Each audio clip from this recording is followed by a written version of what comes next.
workplace dynamics can be tricky. For example, the relationship between the uptight Dwight and slacker Jim in the TV show The Office, seen on Global. Where is my desk? That is weird.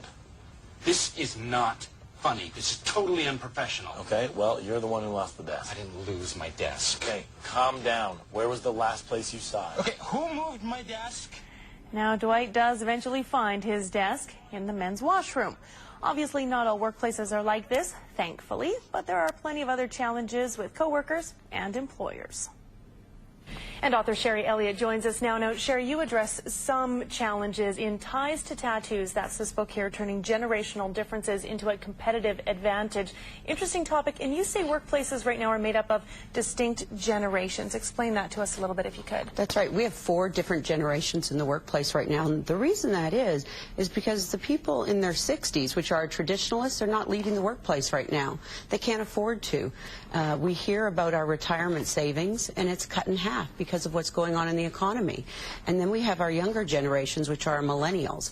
And I have a millennial. I have a 21-year-old daughter living in Edmonton, and they're coming into the workplace, and they like to do things differently.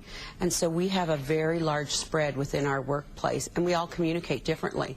The 20-year-olds walk around texting and talking, and the 40s and 60-year-olds, right? Yeah. exactly, they want to have a face-to-face conversation, and we want to express ourselves. So there's a huge generational gap going on at the conference room and boardroom tables in our workplace. So your book talks about getting into a competitive advantage. So that's for employers. What do you tell employers when it comes to bringing all those generations together and getting the most out of your workforce? It's also helping them understand, not only just from an organizational perspective, but how employees can learn to share their knowledge, and I call it reverse mentoring.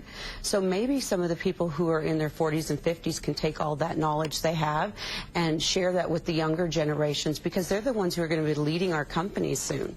This is where the youngest guy in the workplace shows everybody how to use YouTube, that sort of thing? Exactly. Okay. And also the computers, because a lot of us go to our kids and say, can you set up this DVR?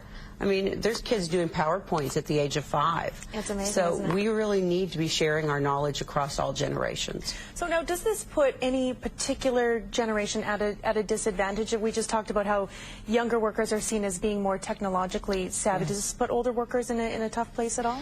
Only in some ways. Older workers are looked upon as unwilling to change, and they stay at a job because they believe in rules, politics. They have a understanding that there's one job till the age of 60 or 70, the gold watch mentality. Right. So they frown upon the younger workers, because the younger worker will usually have 10 to 14 jobs before they're 38.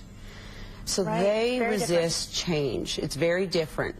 But they have to be able to willing to meet everyone else in the middle. Very interesting. And this book talks about how to bring it all together. They do. All right, Sherri Elliott, thank you for joining us today. You're welcome. Thank you for your time.